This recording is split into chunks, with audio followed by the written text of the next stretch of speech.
And we are live. Welcome to another episode of Roasting Marshmallows. My name is Rolf Zuid and I am your host.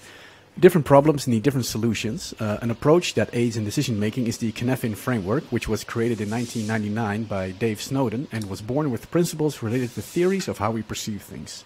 Canefin is a word in Welsh origin that means habitat or place of many belongings. Canefin is a model that can be used in different sectors at different levels in an organization and in different contexts. In fact, context is the key word for Canefin. Its main use is for effective decision-making based on the analysis of the context in which we are inserted. So we are roasting marshmallows today with Dave Snowden, founder and chief scientific officer of the Cynefin Company, formerly known as Cognitive Edge. I think they just rebranded a few days ago. And it used to be... Yeah. I'm sorry? It's 48 hours old, the rebranding. Yeah, exactly. So we're hot off the press there. They're a consulting firm specialized in complexity and sense-making to thrive in a complex world. Dave's specialties include sense-making, knowledge management, complexity science applied to organizations, and narrative. Dave is well known for his pragmatic cynicism and iconoclastic style, and is a popular and passionate keynote speaker. In fact, he just finished a keynote right now. So welcome, Dave. And which conference did you happen to have a keynote at? It was an agile conference in Brazil. I think it was a Scrum focused event. Okay, and I'm joined today by Arno and Henrique. Welcome, guys. Thanks for having me. Yeah, thanks. I'm very looking forward to this conversation because I don't remember when it was actually the first time that I came across the Canefin framework, but since then it definitely helped me to change the way how I see things. So I'm quite curious to ask a lot of questions here. Yeah, cool. So, the first question that I basically had is like we're reading about the Canefin framework to prepare for this podcast, and there's a lot of resources on the subject.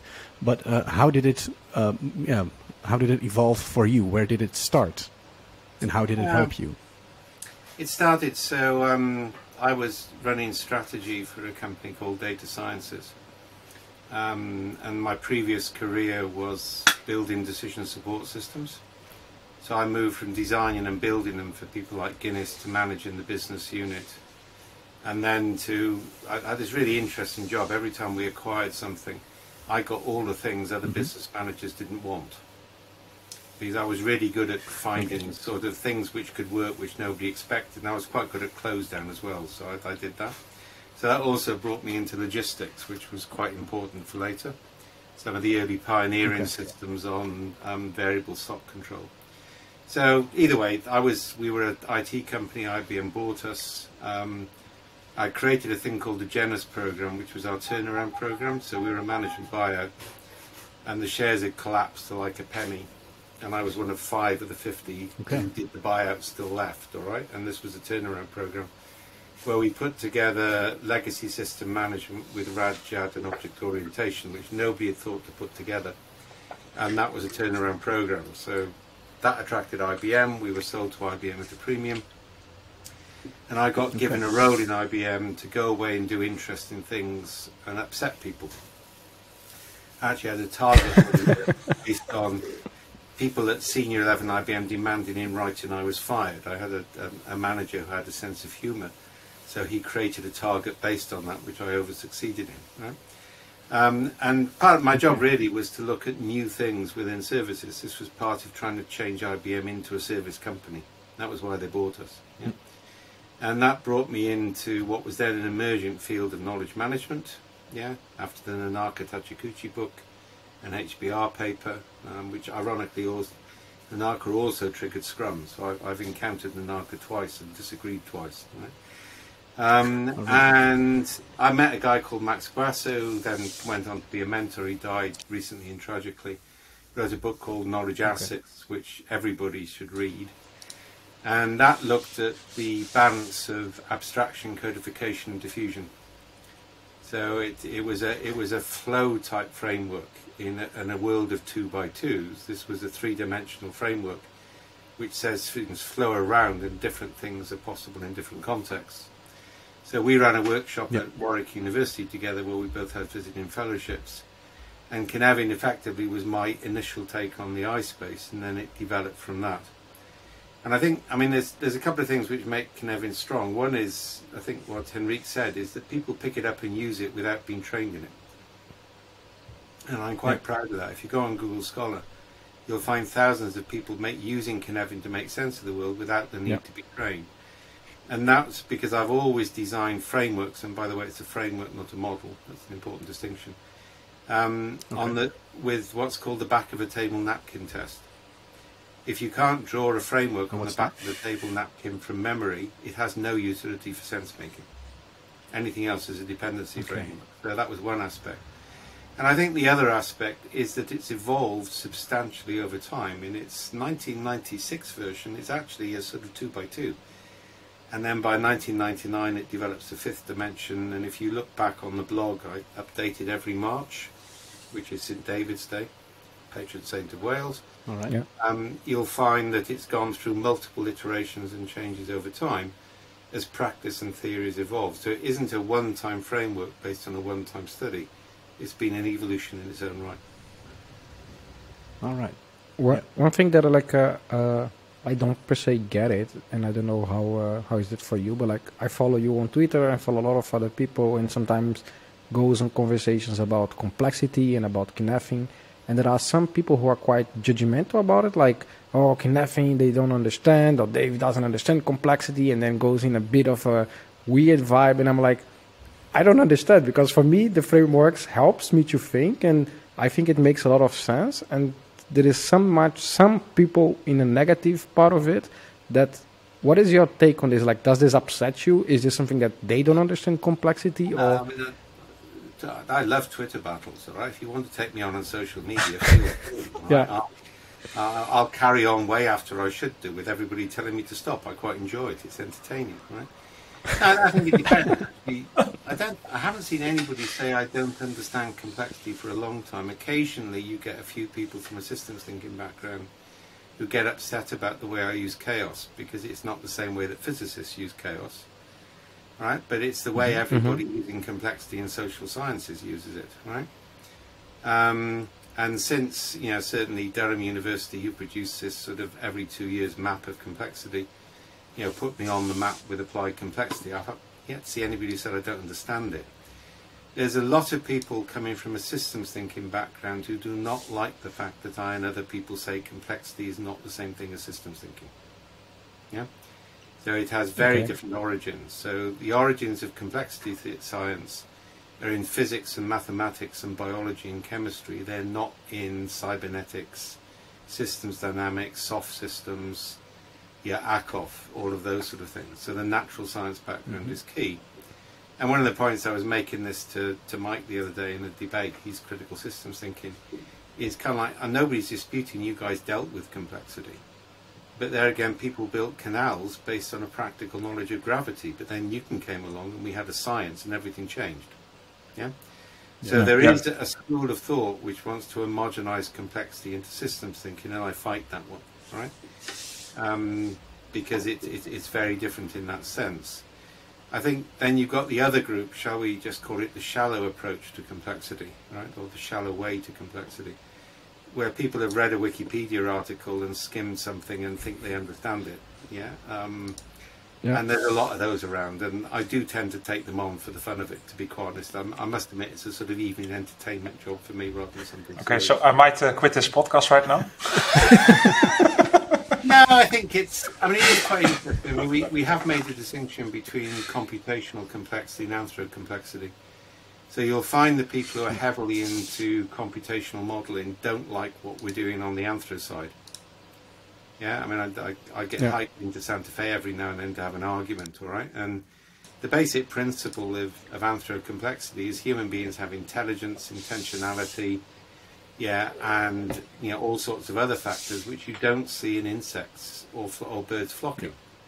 So we see that as a distinct field. And to be quite honest, these days I talk much more about naturalizing sense making. So sense making is how do I make sense of the world so I can act in it. So it has a very pragmatic approach. And naturalizing is a reference to philosophy, to base what you do in the natural sciences. And complexity science is one of them. But we also use cognitive neuroscience and a whole body of other material. Yeah? So we wouldn't see ourselves as being a complexity business. Complexity is one of the things we draw on in what we do. Yeah, exactly. And does that have to do, because I saw a few videos of you on YouTube where you've also made like a comparison between, ancient man standing in Africa somewhere facing a lion, whereas, the complexity and analysis of the situation is not really helping you survive?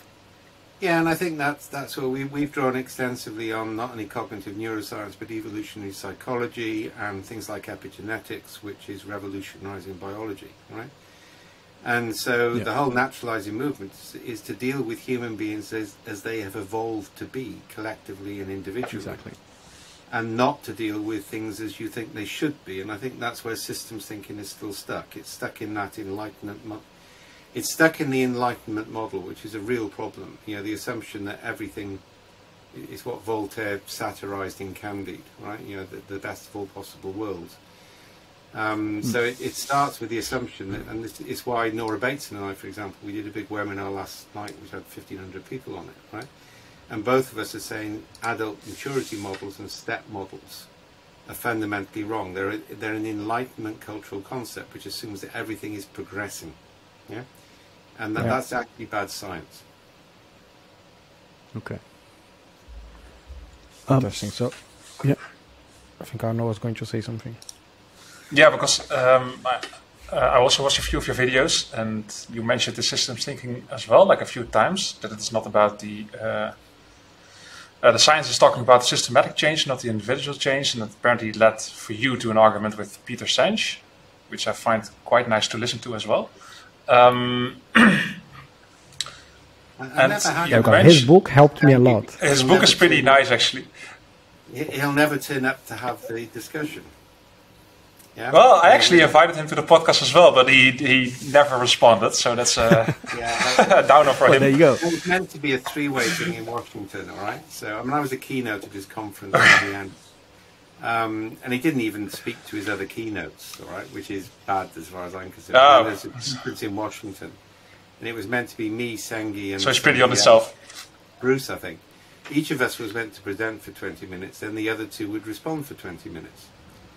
So tickets were selling out for this event because that confrontation we waited for a long time, and then Peter's people turned up. You never get to meet Peter; he's far too important to talk with other people, right?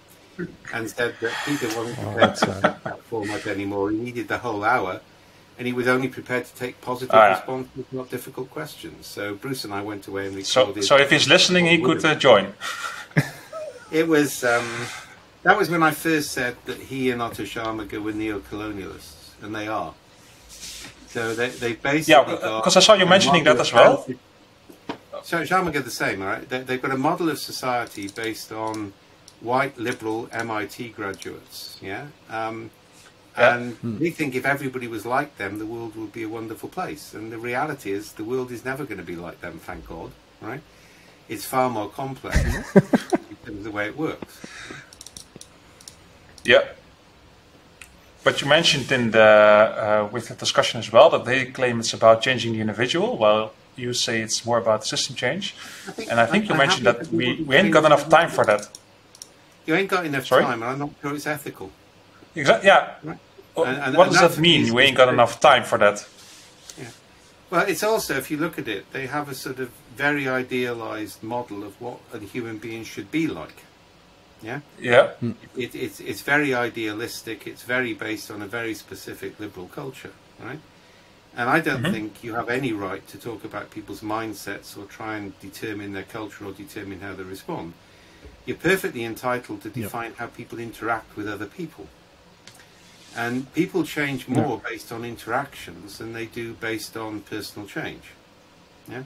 So, for example, we have a method called Entangled Trios, which is designed to to create an informal network across the silos very quickly, within a year, for everybody to within 2 degrees of separation of everybody else.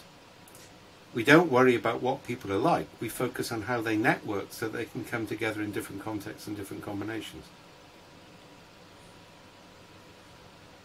Right. Oh, so this belief that you have to change people's mindset is fundamentally flawed, both ethically and practically. you have to work with people with multiple different views, and that's part of the strength of humans. It's what we call coherent heterogeneity rather than homogeneity. Yeah?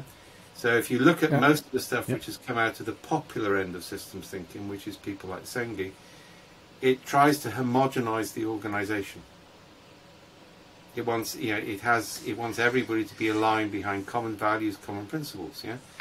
And I remember one of the other things I said at the Sengi conference once, if the good news is that will never happen. The bad news is if it ever did, the organisation would lose all resilience because it would lose requisite variety. So the way I normally illustrate that, I'm wearing a Welsh rugby jersey at the moment, right? And in theory, next weekend I should be going to watch my team Cardiff play Toulouse, but we've been at the start of the European Championship.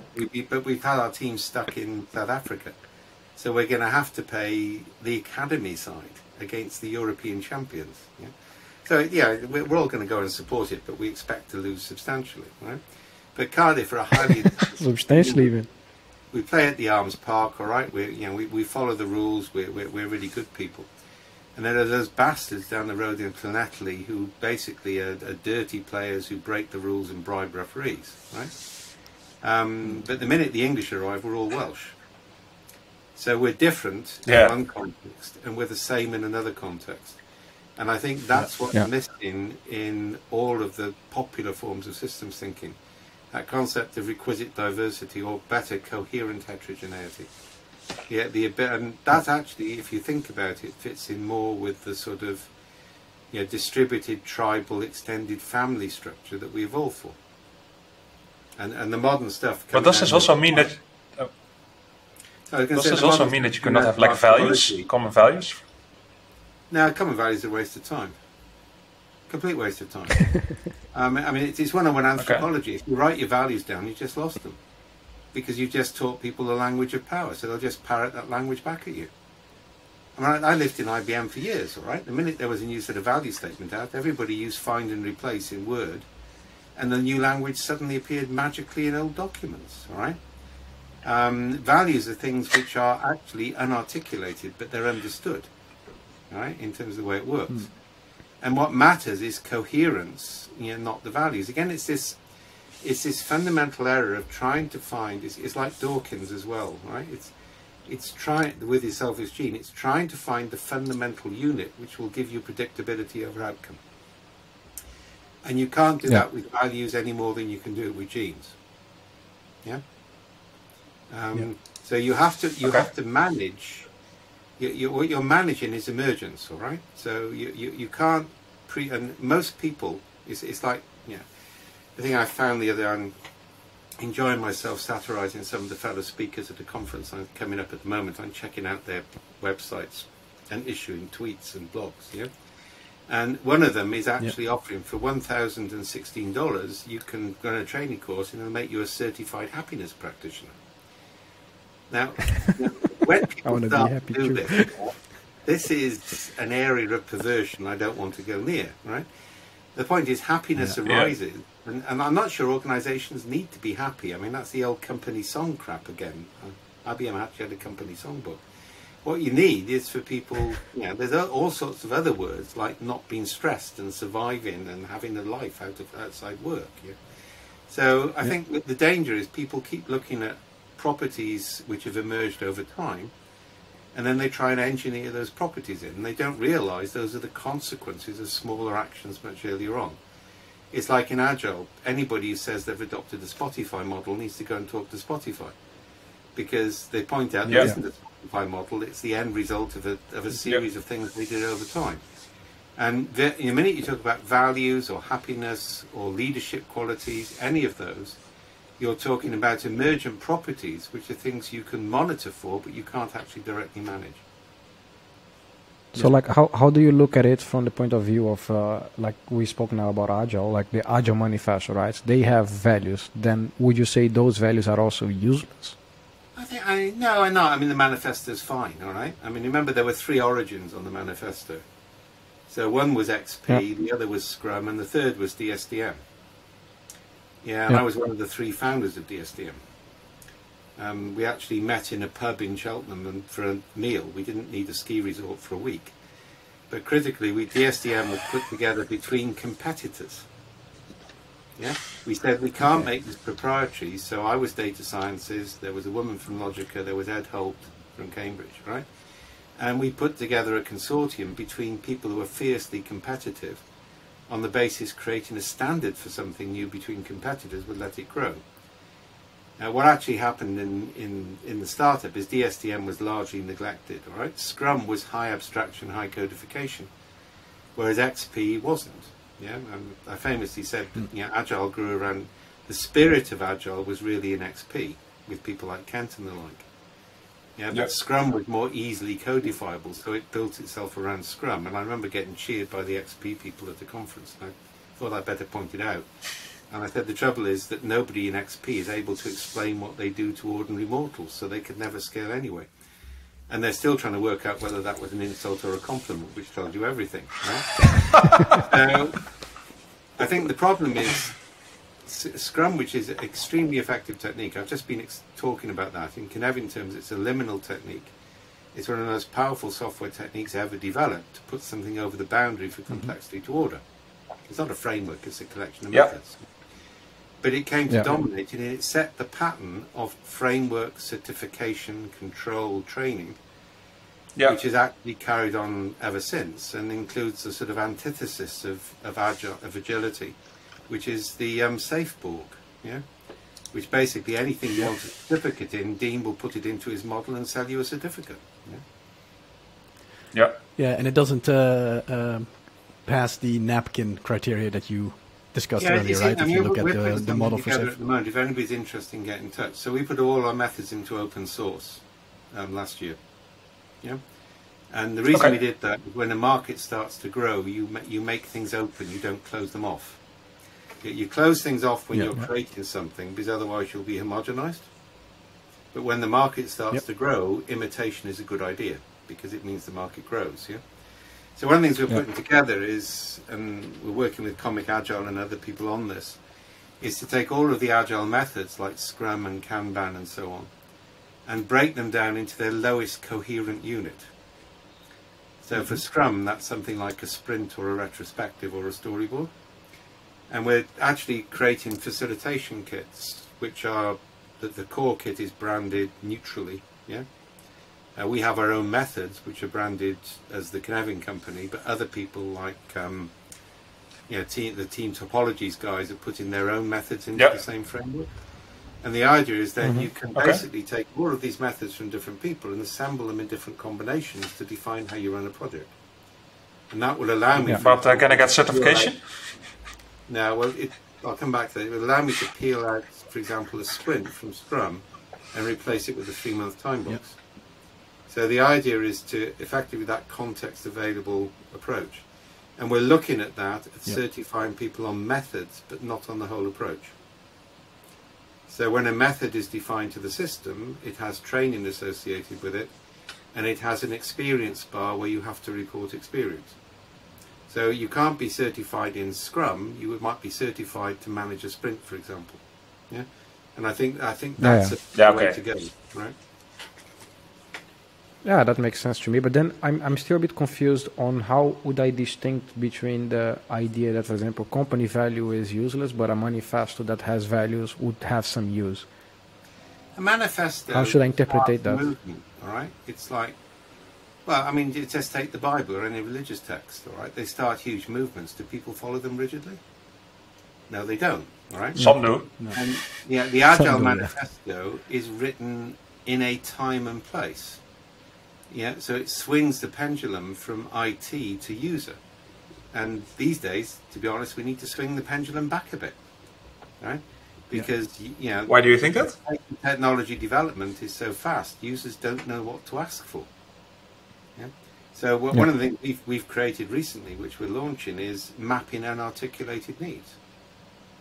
Because if you can map unarticulated needs and you can use existing technology to satisfy those, you can do a damn sight more than a traditional software development, right? So I think the manifesto doesn't exclude things. That's the other thing. It says we need to do this more than we need to do this, but we still need to do the other thing, right? So And that's what Canefin does. Canefin says there are ordered systems and complex systems, and it's not that they're right or wrong. They're wrong or right in different contexts. Yeah.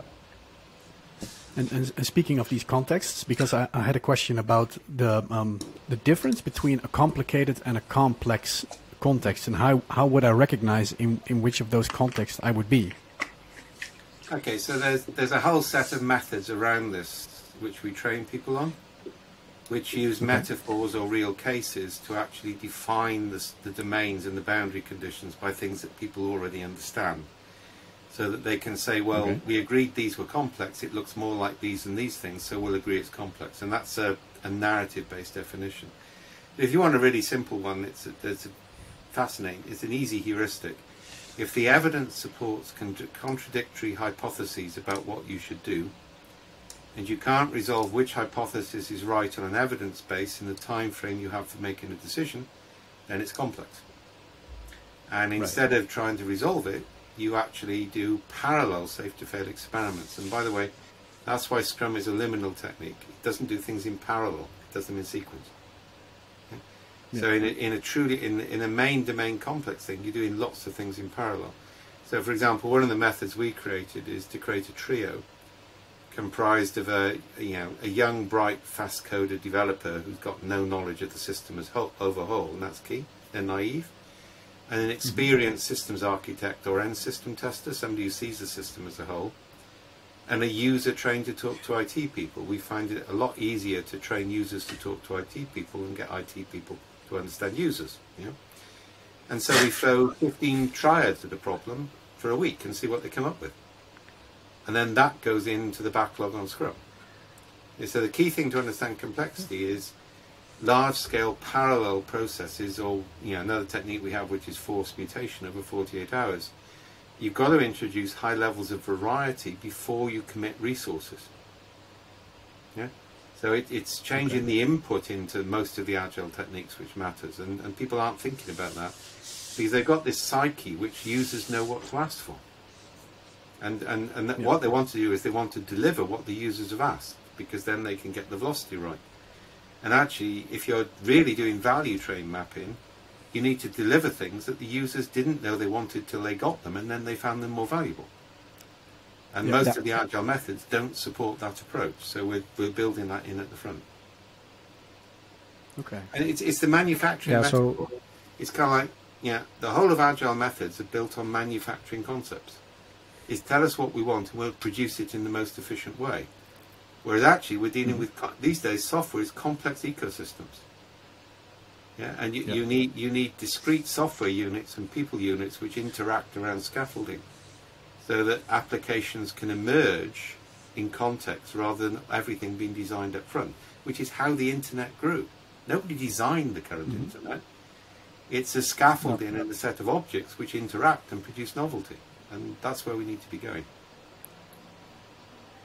And because you mentioned this trio thing and the complexity, let's say, about software, right? I can understand that you say like several things happen in parallel, and I could imagine that, let's say, if you have a software team building with Scrum, trying to do the thing right, but then you have this other trio trying to figure out what is the next thing to build, would those things happen in parallel? I used the trio before Scrum. By the time you hit Scrum, you're committing too many resources, and there's too much at stake to people if it fails. If you go back to Ken's original stuff, he basically says, I think I can't remember the exact figure, but he expects roughly half of sprints to fail, but they don't, because by the time you get into a sprint, you've got too much resource committed. Now, if you look at what we're doing with trios, it's a very light commitment on resource to define what goes into a Scrum. And I mean, this is, I've got three major frameworks, all right? One is Canefin, the other is Vectors Curves. The other one, which we're finishing off at the moment, called the S-dry model, it's going to have a Welsh word eventually, right? What that basically argues is you have to manage energy gradients. So whatever has the lowest energy gradient will win. Okay? And the fact that you want something, if you want something and it goes against the natural way that people work, it will be a huge fight and you won't achieve it anyway. Yeah. And the quick way I have a phrase is you have to make the energy gradient of virtue less than the energy gradient of sin. Which any parent will understand immediately. Yeah, you have to make it easier parents in there. to do the right thing and harder for them to do the wrong thing. You can't tell them what to do. Yeah. I tried that, by the way. It's very hard. Yeah, well, it's why the children's party story is one of the most popular teaching stories I've created, because people resonate with it immediately, right? Actually, I found that story to be very entertaining, because every time I hear you telling that story, I'm like, you know, it makes sense, but I don't understand why companies do then do different. But maybe you can tell it again, because I like it. Time to time. I put a piece of inquiry in as a target once. Yeah. The nice thing about a teaching story, if you're a storyteller, is you can add new things into it when you spot people in an audience. Yeah. Okay. It's the same with the gorilla story. I really like that one as well, with the X-rays and looking at that one. That was pretty cool. And it makes the point. People can't challenge that, right? But that's what we mean by naturalizing. So we say natural science is a constraint. We know that 83% will not see the gorilla, so we can't assume that people will see a gorilla if we train them better. We have to create systems which make the 17% more visible. And that's this deep pragmatism of taking a natural science approach. Yeah. But then why is that so hard for us to do it? Or in the sense of like, because I can imagine that is also maybe a limitation in our brain? No, it's not. It's not in the brain. It's in the social interaction. So what happened in the 80s? And I kind of was there for when this happened. Systems thinking came in. I mean, a lot of people in Agile condemn Taylorism. They're not condemning Taylorism. They're condemning systems thinking. Yeah, I mean, Taylorism automated what could be automated, but didn't automate other things. Didn't have 4- and 5-year plans. Had apprentice models of management. Yeah, so actually where the original Denian stuff comes from is actually from Taylorism, all right, in terms of the way it works. Yeah. What happens in the 80s or 90s, we get into business process re-engineering, Six Sigma and learning organization, all of which are engineering approaches. So, and that's when we get into zero-based budgeting, the second page of re-engineering the corporation. And that book triggered the growth of management consultancies and the whole of what come after for the next 4 or 5 decades. Says nothing that has happened in the past has any relevance to the present. That's what it says. Because the belief was we're building companies afresh on a greenfield site. And, one of the things we've argued in complexity is you're always on a brownfield site. There's always a history. That's what kuh-nev-in means as language. Yeah. Yep. So again, most people, when they condemn Taylor, are actually condemning, the early stages of systems thinking. If you go back to Taylor's motivation was to humanize work. Yeah. And just remember, when he's writing, physical labor kills a hell of a lot of people.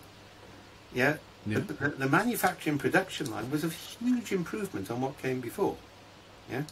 And so people, and I remember that because I got beaten up by Peter Drucker over this. Yeah.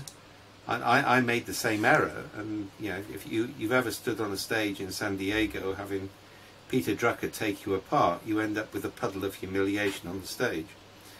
Yeah, and he sort of decided I was retrievable, so took me out for dinner, and then we taught a bunch of courses together. But one of the things I learned from that is fundamentally Taylorism and complexity thinking have a lot in common, because they recognize the role of human judgment. Whereas what systems thinking has tried to do for the last 3 decades is remove any human judgment from a system. Yeah, is that okay? Then value process. It's designed to destroy diversity because engineers like things which are actually engineered, to produce an outcome. Whereas actually we're dealing with highly complex ecosystems. Yeah, because they also say quite clear on the system thinking that basically the interactions is what makes things work, right? It's not the individuals per se. We started to say that of recent years when we in complexity started to say it heavily, right? I mean, it's there in some things, all right? So, I mean, it's quite interesting because systems thinking isn't a common canon, all right? You've got systems dynamics, which is actually where Sengi comes from. And a lot of the systems thinking hate that. You've got cybernetics with Beer, right? And I've argued for a long time that if Beer had known about complexity, he'd have never created the VSM model. Yeah, it's just he didn't have the science, right? And then you've got the soft system stuff from Checkland, which I used a hell of a lot back in the 80s and 90s. That's where I got into narrative, was using Peter's work. Yeah, and Michael Jackson's the modern inheritor of that. So there are different things, and they're all, to quote St. Paul in Corinthians, all right, they're all seen as through a glass darkly. So the early days of systems thinking, they're realizing we need to think systematically, we can't think in linear ways. What happens when complexity thinking comes along, together with some of the other sciences, I mean, the advances in cognitive science and biology are huge. Yeah? And all of a sudden, we've got a different way of looking at things, which is a lot simpler. So I pay all homage to systems thinking, but it's time to move on. Yeah. It's the same as... So you think people should not study that anymore, for example, systems thinking? I mean, I've studied a hell of a lot of it, all right? There's a huge amount of value. There's some very pragmatic methods which you can bring across. You know, methods, even if the theory isn't right, you actually have value, right? And yeah, I mean, take another thing just to be even more controversial. You know, the single best thing people in organizational design could do is get rid of any method based on Freud or Jung. Yeah, but actually, the whole of the organizational design movement is based around Jungian archetypes and concepts of inner and outer and the subconscious. And kind of like, it was brilliant when they came up with it, but we now know it's not true. Yeah, there's much more sophisticated ways of understanding human cognition individually and collectively, including the fact we now know consciousness is a distributed function of which the brain may be a key part, but it's not the only part. The body and social interactions is part in what Andy Clark calls scaffolding. So people keep getting this wrong. The whole point about science is science knows it's wrong, but has a mechanism to become right. Yes. Yeah? And that's what people aren't realizing, is when the science moves on, you need to move on with it, because now we understand things in a different way. Yep. So I was wondering, you also contributed to the EU Field Guide to Managing Complexity, which, as I understood it, is being used by governments in Europe. Yeah, by you as well. And also by governments in the European Union. Did I understand that correctly? Yeah, it's rolling out. It's picking up at the moment. I mean, we published it last year. Yeah, we're now doing a whole body of work around it. In fact, one of the things we're releasing next week is an assessment process on COVID, so we can assess how people did against the field guide on COVID. Right. So I mean, that came about because European Union adopted Kuh-nev-in as a framework to understand complexity in government. So they allocated a design team to it, led by Alessandro. And then when COVID hit, Alessandro and I talked, and I basically brain-dumped everything, and Alessandro designed the book. Yeah, so I'm the principal author on that. And it's actually important because it's the first time a government has endorsed a purely complexity-based approach. Yeah, and so that makes it less risky for people to adopt the ideas. Yeah? And the systems thinking people don't like it. Yeah, if you can see the blog exchange between me and Michael Jackson, which I'm still waiting for a response on. I want to see that one. I haven't seen it. Go and look back on my blog and look at, because I responded to his comments in LinkedIn in blog posts. Yeah, and we went backwards and forwards to it. I mean, Mike, we're both visiting chairs at Hull University. We get on. We both went to Lancaster University. So this is I keep saying to people, this is an interesting debate between peers. It's not the sort of crap stuff you have with, God help us, Al Sharpton. Yeah, exactly. Yeah, it's a sensible discussion. People know we're different, so we're discussing the differences and getting rid of the misconceptions. Yeah? But the field guide is really important because it lays out for the first time it's not just a crisis management book, it's a complexity management book if you remove the first stage. Okay. And it talks about building a resilient system by building systems that can respond to things you can't predict. Yeah, and that has major implications. It's you get the dispositional state of the system right. So that's why it talks about informal networks, human sensor networks, knowledge mapping at the fine level of granularity. It says prepare the system to respond to the unexpected. Don't try and anticipate what you can't anticipate. Yeah. But is this not going like at least in my head, right? And when I talk to some managers or some directors or whatever, they all have this sense of they need to control things. And I don't per se understand it, but then it goes totally against this philosophy that I need to control and predict. Well, so basically that's what you're saying. I often tell them two things. First of all, there are things you can manage and control and things you need to monitor. So some of this is giving them the right language, right? The other thing is kind of like that the origins of the word manage come from an Italian word, which means the ability to ride a horse in dressage. It then gets corrupted by the French to mean household management. I mean, many things have been corrupted by the French, not as many as by the English. and that's how it's currently used, right? So this is ménage or manage, okay? So one thing we say, in a complex system, it's ménage. In an ordered system, it's manage, right? And if you're riding a horse, you're still in control, but not in control in the way out you are of a household budget, right? And if you try and control emergent properties, you are actually out of control. You've just got a delusion of it, yeah? And remember, I mean, we're seeing this switch happen at the moment. It's why we went open source, because we went from starting to early adopters. So we went from, so there's an old adage in software, right? In the early adopter, you sell to make. I keep saying this to VCs. You shouldn't fund people with software ideas. If it's a really good idea, 2.5% of the market will fund it by buying it. And that will force the idea to co-evolve with reality. And then when you flip out of that, you have to build to sell.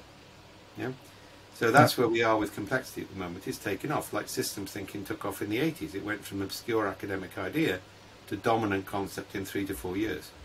And COVID has just triggered that faster. So the EU Field Guide gives people a framework. And it basically says you need to be in control, but you need to understand what you can actually control. Yeah, that distinction is definitely, I guess, the key. You need to understand what you need to be in control. And because I'm a software engineer, by trade, I guess, and open source to me also means being able to, get suggestions and improvements from other people, not necessarily from the people who originally created it or maintaining it. Do you also, accept improvements to the framework? We created kuh-nev-in.io. So all the methods in the EU Field Guide are in an open source wiki. Anybody can join them. Yeah. All right.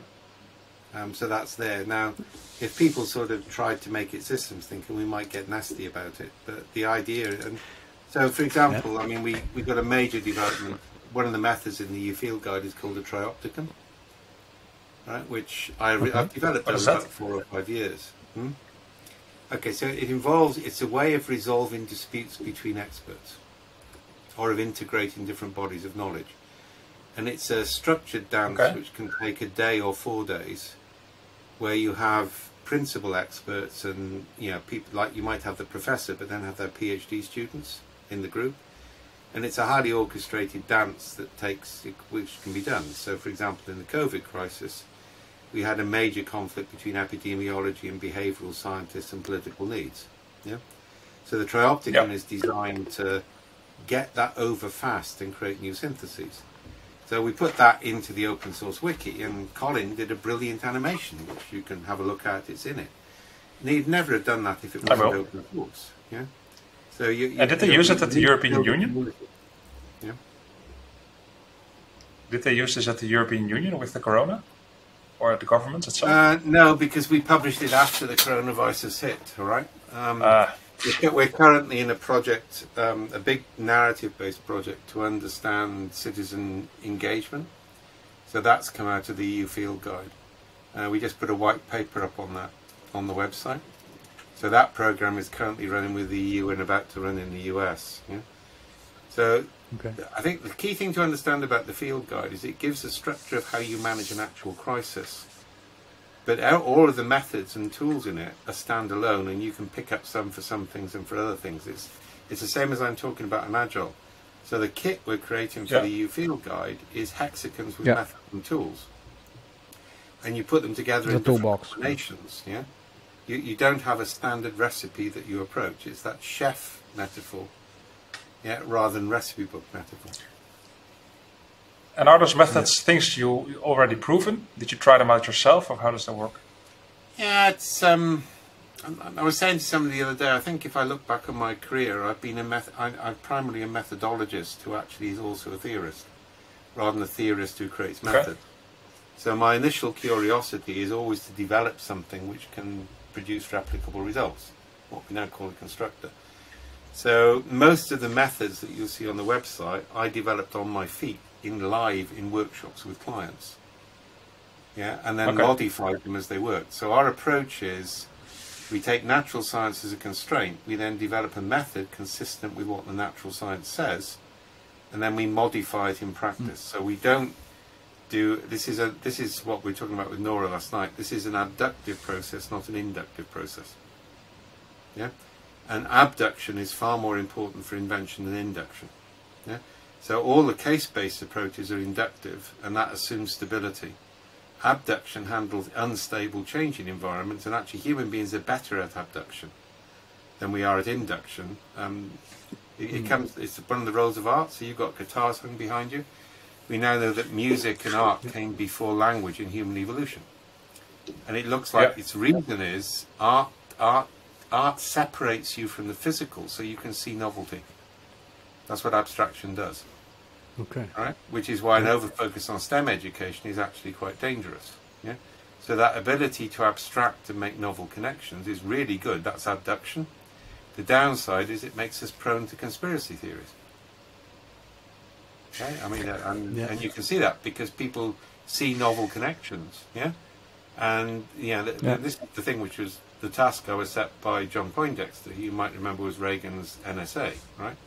And I worked for him for about 7 years on DARPA programs. And the problem he gave me is, how do you solve the problem of abduction? So if you look at the build-up to a terrorist event, somebody always spots a novel connection.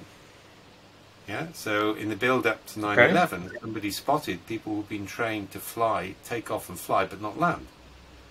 Now after 9/11, you see the significance, but before 9/11, it's one of thousands of reports coming in. So the issue is, how is your intuitive connection between apparently unconnected things more coherent than somebody else's? And that's what we worked on.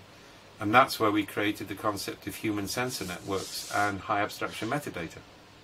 Yeah? And that actually took 5 or 6 years, and it took 5 or 6 years to create it and 3 or 4 years to make it simple. It takes a long time to make things simple. And that's now part of the EU Field Guide, human sensor networks. So what human sensor networks mean is you find the 17% and you find them in real time. Yeah? Yeah. Is this also where the apex predator theory comes from? Is that the same that's idea? now called Fletcher's curves, because the apex predator is one part of the ecosystem. You've also got keystone species and scavengers and such like. So that's now called Fletcher's curves as a framework. Yeah? But yeah, that's the principle. Right? Okay. If I go back a bit to the novelty, because it triggered me, part of the things that I've seen it, and I also we spoke in the past with at least I did a train with him, with Daniel Mezek, and I think I saw a few of your Twitters about that. Is like in the sense of rituals, right? Like rituals can actually change people. Yeah. And I don't know why I've been seeing this more often nowadays written in places, but yeah, I haven't, I think, read enough. So how important it is actually for us in the transformation of also an organization? It changes cognitive activation. Yeah. So this actually, why you don't see the gorilla is you're scanning about 5% of what's in front of you, max. Most of the time it's less than that. Yeah. And that triggers a series of memories in your body, your brain, and your social interactions. And you blend those together, and the first blend which fits you apply. This happens in nanoseconds. Yeah? So we do a first fit pattern match, not a best fit pattern match. And that's the point about the early hominids on the savannas of Africa. Yeah, you have to privilege your most recent experiences and respond quickly, right? So that's the way we make decisions. Now, what ritual does is it changes the cognitive activation pattern, so you're using a different 5% in a different set of blends. So one of the first big projects I did on this was in New Zealand. Yeah, so we had an off-road safety project in IBM, and I thought off-road New Zealand, Lord of the Rings territory, helicopters, mountains. This is going to be wonderful. Yeah. Turned out to be bloody Wellington Harbour at 6 o'clock in the morning in winter, which is bloody freezing, right? And we put students onto cabs for 3 weeks. We had students in lorries driving around with lorry drivers helping them out as ethnographers.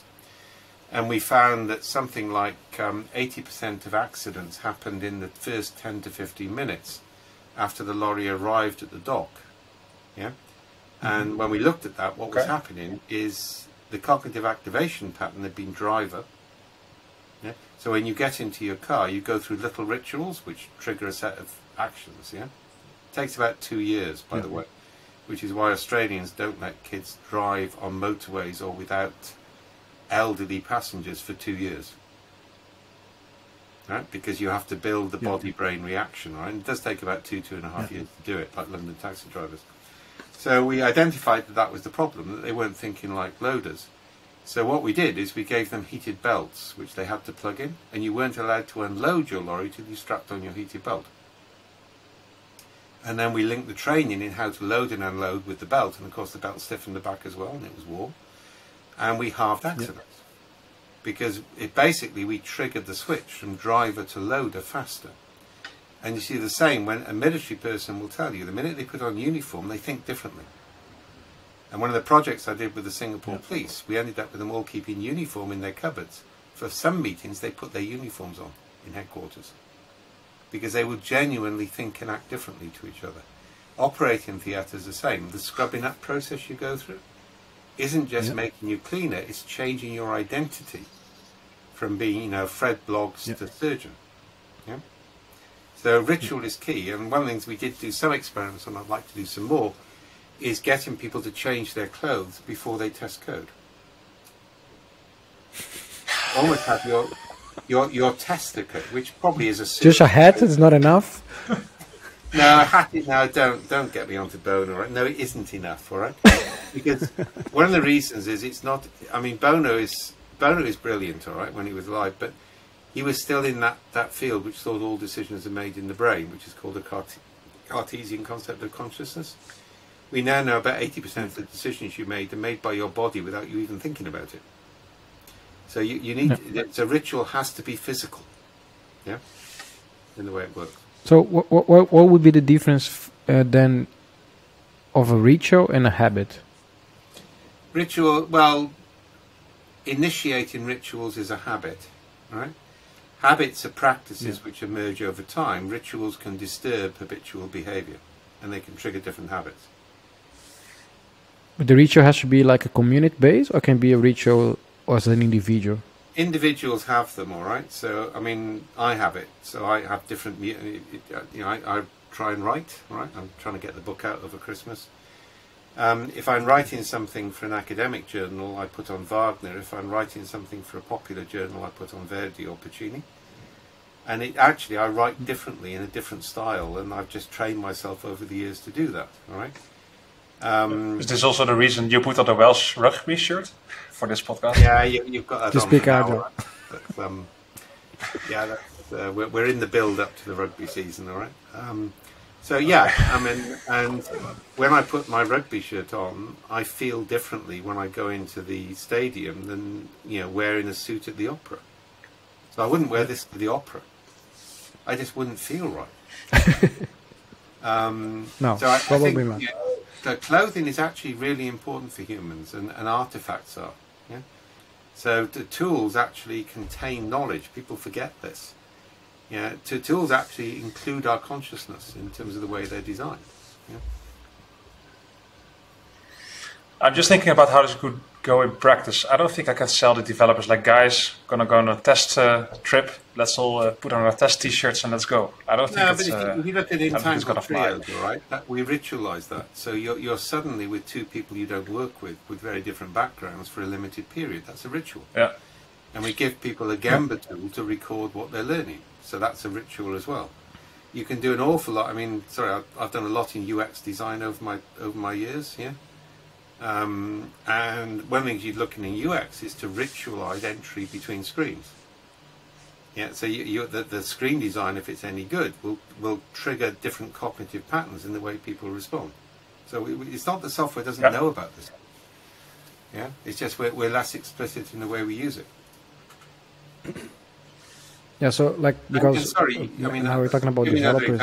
Ritual, right? So when I was managing a software business, when you get to be a manager, right, the higher up you get, the only you meet angry and angrier customers. You don't get to meet nice customers. Yeah. So I get pulled in on this project in Whitbread, which is going really badly wrong. Like, we got into that every time we deliver something, it doesn't work, but it is getting better, and the client has lost confidence. You know, those sort of situations. So I went up with my marketing manager, Kath, to try and resolve this. All right. So she's got no software experience at all, but she's an OR consultant. All right. And on the way up, we stopped off at a costume hire and bought an elephant suit. And I got away with this. We walked into the rooms. We got 30 bloody coders in rooms. Yeah, and I said, now anybody who releases anything to the client without it being tested 3 times by different people has to wear this suit. And it was extremely effective. Yeah. We did the same at a big workshop. Yeah, I remember something similar. Yeah. We did the same at a big workshop in New Zealand. We needed people not to make assumptions. So New Zealanders feel about Australians like the Welsh feel about the English. So I took an Australian rugby shirt in, and I said, anybody who at any stage in this workshop says, I know what we should do, or I know what's happening, has to wear this shirt. And then they're freed from their task to hunt somebody else making the same mistake. And if anybody wears the shirt for more than 5 minutes, we'll take a picture of them, right? Now, I made a couple of IBM people make the mistake up front. But that was an extremely effective technique, and it was the use of ritual, and to some extent humour, right, to change the way that people think about it. And it's actually what open space doesn't do very well. It's one of my big disagreements with Dan. I actually think open space is too easy to manipulate, because the law of 2 feet... But can't you merge both? No, I mean, I've used open space, all right? But the trouble is, the law of 2 feet means you can avoid things you don't want to face up to. So when we do large group, and we've done large groups of 2,000 or 3,000, it's a highly ritualized, constant movement between groups. You have no choice about what you're engaged in, right? And we're constantly changing the way people fix, because otherwise it's too easy to manipulate. But why is it bad that I can run away from something that I don't per se feel because then you're aligned to it? Well, what happens, all right, is first of all, it means you do things you're comfortable with, which is actually a really bad thing in innovation or crisis management. Secondly, it encourages people to not upset people so that more people come to their open space area. Yeah, so it rewards someone I can see that happen. who's more interested in manipulating people than the output. And remember this thing, we're trying to find the 17%. Right? People in the 17% don't survive open space because they're saying things that are uncomfortable, and people will move elsewhere. Okay. And I have to bring Daniel back to ask these questions. There's a lovely film it's worth looking at, which is it's called The Journey. Yeah. So it's a fictionalized version of something which actually happened in the peace process in Northern Ireland, where the negotiation was going on, and MI5, which is our internal security, arranged to have Ian Paisley and Martin McGuinness, who were the leaders at both sides, who hated, they'd never talked before, forced them into a car by accident and dumped them in a forest on their own for 3 hours. It was deliberately staged and monitored, all right? And because they had no choice, they found a way through. And that was the breakthrough moment. Yeah. But if they'd had the law of 2 feet, you wouldn't have had that. And this is a big disagreement. Well, Dan doesn't really talk with people who disagree in that much. Is fundamentally, you can't take an entire system based on what people want to volunteer to do. Sorry, that doesn't work for human beings, right? It would not work with teenagers. Come on, guys, just think about kids all the time, all right? There's times when you have to make them do things or make them meet people from different backgrounds. So it was interesting. There was going to be a debate between me and the open source guys, but that kind of got stopped. I never understood why it got stopped, because I have a lot of time for the guy who created open source. It's like the guy who created appreciative inquiry, right? There's some brilliant stuff in what they did, Yeah. But when their methods are industrialized, that's when it goes wrong. Yeah. Yeah. But interesting. I don't get it, because you say if you want, you invite people to do something, they won't do it because they're not, well, and then people leave or you can play the game. But not in sufficient volume. So, for example, if we've done a 2-day... But it's also the other way around. If you force people to do something, they will also leave if they don't want to do it. Not necessarily, actually. The thing is, people respond to curiosity and not threat. So, for example, when we do a large group, all right, people are put into groups with people they're familiar with. And then over the next day or 2 days, they're never in one group for more than an hour before they're broken into another group. Yeah? And they all have tasks, and we keep them occupied. And the only time we had people walk out was a group of headmasters in Northern Territories in Australia who said they didn't understand the process. Every time they got a group sorted out, they were forced to move into another group. I mean, they were actually turned out to the problem. And we won that one because the indigenous people for the first time ever took part in the workshop, because I got that technique from working in Kakadu with indigenous knowledge. It's ritualized conflict to make sure you have enough diversity in scanning. Yeah? Right. And yeah, the homogenization is actually like, quite dangerous. Yeah? If you want thing consent, is, I get it, right? I understand, and I partially agree. If you want consensus, or you want ad hoc collaboration about things people are interested in, which is what Agile do with open space. They basically made a series of sprints. It's fine. If you want to deal with intractable problems or difficult problems, and you want to face up to things which are interesting, you want novelty, it doesn't work. It's not that it's wrong, it's right within context. No, I get that. The part that I'm also like a bit skeptical about is that because it comes with the idea of like coercing people to do something they don't want, right? And then I can imagine the resistance coming out of that, and then you also don't get the novelty. So I think what you're saying makes a lot of sense, in the sense of like, if you invite people, you're just going to get this common mindset, and they're going to deviate, and you're not going to have enough hard discussions. But then how do you solve the part that if you don't have, let's say, well, the term of psychological safety, people are also not going to be able to join those and make this thing a success? First of all, you don't make people psychologically exposed, all right? I don't buy the whole psychological safety movement, all right? I think there's problems on that. But you don't put people into stressful positions, all right? So you're putting them into groups, giving them tasks, then breaking them up, putting them together with other people more. So it's a constant succession of things which they're curious about, which they produce output, and there's no threat involved in that. And you do things like, famous one I did is we had 2 or 3 people trying to dominate the group. So I asked each group at that point to nominate one person for a key new group who would be designing the agenda for the next day.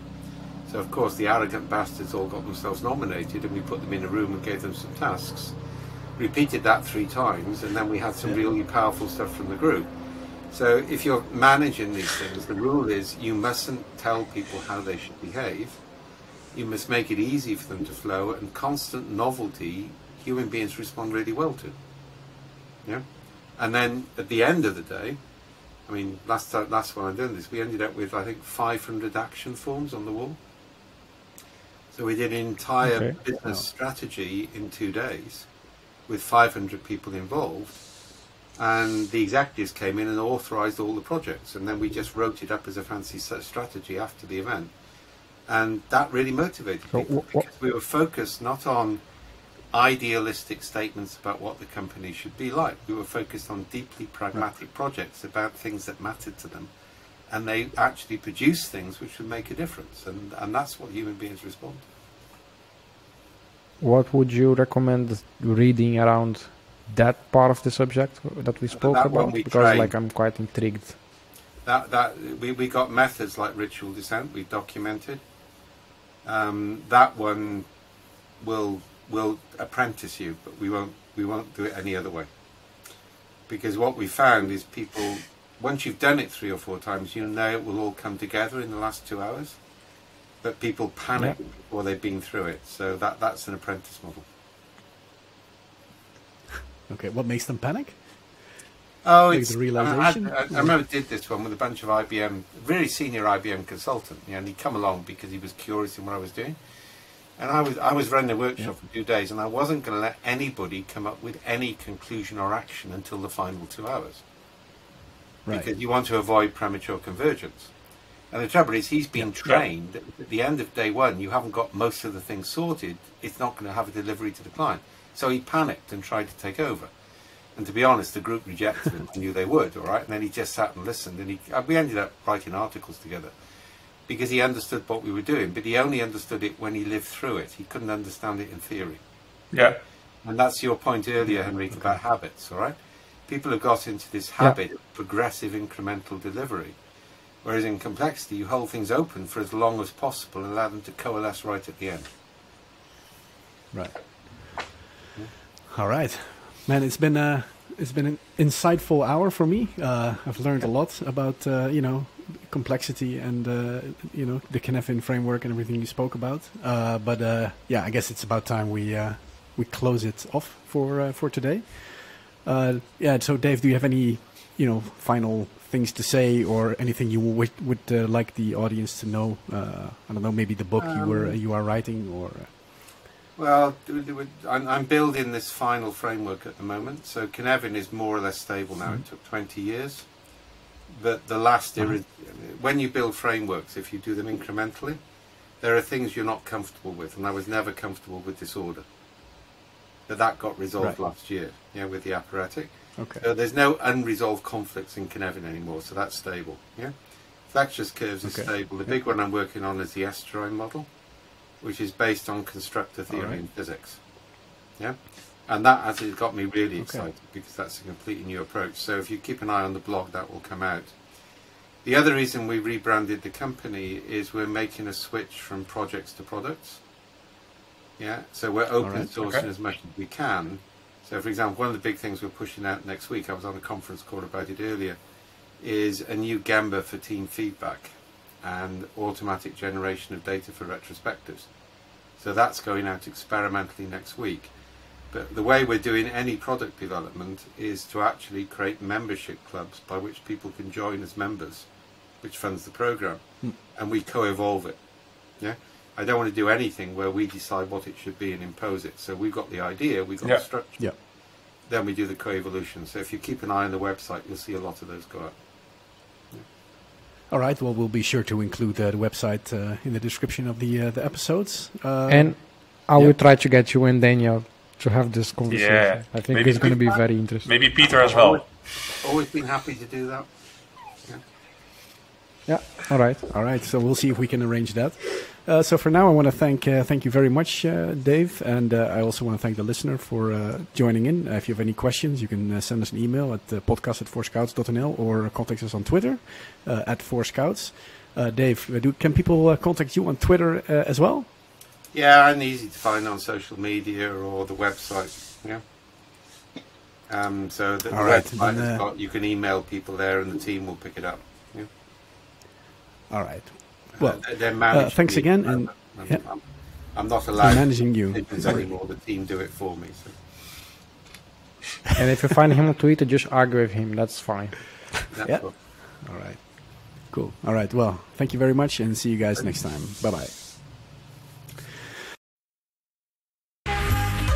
Thanks so much for listening to this episode of Scoutcast, Roasting Marshmallows, with your host, Rolf Surd. For more great content and to stay up to date, visit 4scouts.nl and on Twitter @4scouts. If you enjoyed today's episode, please leave a review and subscribe, and we'll catch you next time on Scoutcast, Roasting Marshmallows.